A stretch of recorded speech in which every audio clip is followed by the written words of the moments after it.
कि उसको 240 किस्तें बना के दी गई, 8.5 लाख रुपए की 240 किस्तें, यानी 20 साल का लोन, और 19,100 रुपए की उसकी किस्त बन दी गई।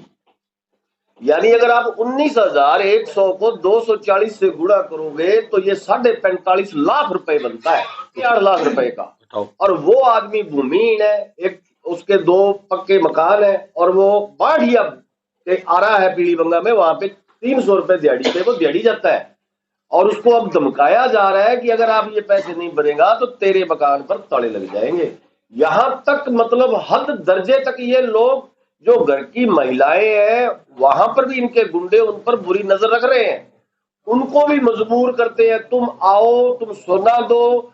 या मैं अपने प्रेस कॉन्फ्रेंस के माध्यम से उतनी बात नहीं बताना चाहता, इतनी वाहियात बातें करते हैं, यानी उनको बाजार भी बुलाने की ये कोशिश करते हैं, और लोग यहां तक इनके चंगुल में फंसे हुए हैं। और ये हकीकत अगर इस चीज की जांच की जाए तो बहुत मामले खुलकर सामने आएंगे। हनुमानगढ़ के अंदर लोन देने के नाम पर कई नामी कंपनियां खुली हुई हैं।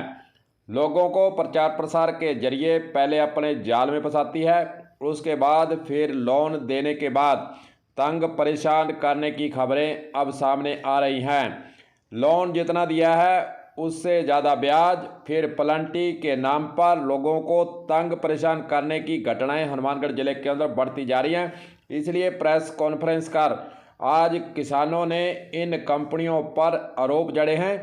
साथ ही उनका कहना है कि कंपनी वाले बाउंसर भी रखते हैं और घरों के अंदर नाजायज रूप से जाते हैं, परेशान करते हैं, और लोन नहीं चुकाने की एवज में कुर्की का डर दिखाकर उनको भयभीत करने का काम हनुमानगढ़ जिले के अंदर लगातार इन कंपनियों के द्वारा जारी है, जिसका विरोध होना अब शुरू हो चुका है।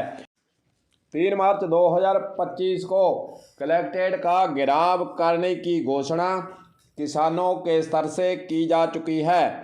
3 मार्च 2025 को किसान संगठन कलेक्ट्रेट पर जुटेंगे और जो निजी कंपनियों के द्वारा, प्राइवेट कंपनियों के द्वारा किसानों को लोन देने के बाद तंग परेशान किया जा रहा है और कुर्की करने की धमकियां दी जा रही हैं, इन सभी मुद्दों को लेकर यहां पर घेराव होने वाला है। आगे चलते हैं, क्या प्रेस कॉन्फ्रेंस के और किसानों के क्या क्या आरोप हैं, सुनिए। तो उन्होंने कहा भी 90% मामलों में मौका मजिस्ट्रेट ही नियुक्त नहीं है। भाई मौका मजिस्ट्रेट नियुक्त नहीं है और पुलिस जाके उनको कब्जा दिला रही है और कुर्की करवा रही है। त्रिपुरा में यही था, ये कंडीशन है। तहसीलदार था, प्रशासन ने कहा है, और प्रशासन ने दूसरी बात ये कही है भी हमारा काम जिले की, ब्लॉक की कानून व्यवस्था देखना है, नए की कंपनियों की वसूली करवाना। तो उन्होंने कह दिया भी ये कानून व्यवस्था प्रभावित करती है तो हम आपका सहयोग नहीं करेंगे। उन्होंने डायरेक्ट लिख के दे दिया। ये पीलीबंगा प्रशासन की बात।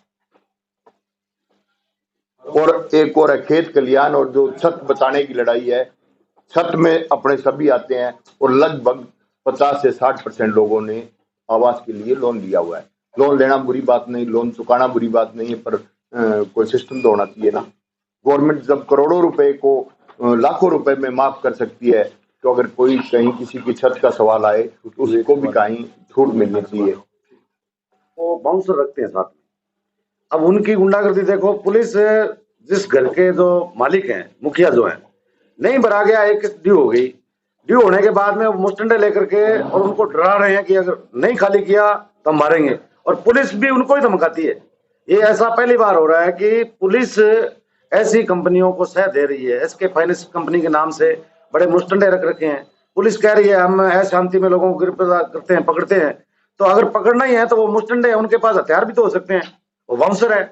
तो क्यों एसपी साहब उनके जी हजूरी में लगे हुए हैं? एसके फाइनेंस में या तो उसने कोई इनको बहुत बड़ा माल दिया है या इनके साथ कोई सेटिंग है परसेंटेज की। इसलिए तो ये जो कंपनियां जो कर रही हैं, लोगों के घरों को उजाड़ने का काम कर रही हैं, हमारे अखिल भारतीय किसान सभा के और तमाम किसान संगठनों के नेता जो भी यहाँ जिले में काम कर रहे हैं आम किसान के लिए, आम आदमी के लिए, ये हम लोग बर्दाश्त करने वाले नहीं है। इसलिए कुर्की की कार्रवाइयां जो है, अगर अति शीघ्र यहाँ के कलेक्टर साहब ने नहीं रोकी तो ये आंदोलन यहाँ तक नहीं रुकेगा। ये आंदोलन बढ़ेगा, पूरे राजस्थान में जाएगा, और राजस्थान की सरकार को भी इसके बारे में सोचना पड़ेगा कि क्यों ऐसे जो कलेक्टर हैं वो बार बार कुर्कियां करके लोगों के घरों को उजाड़ने में आमदा है।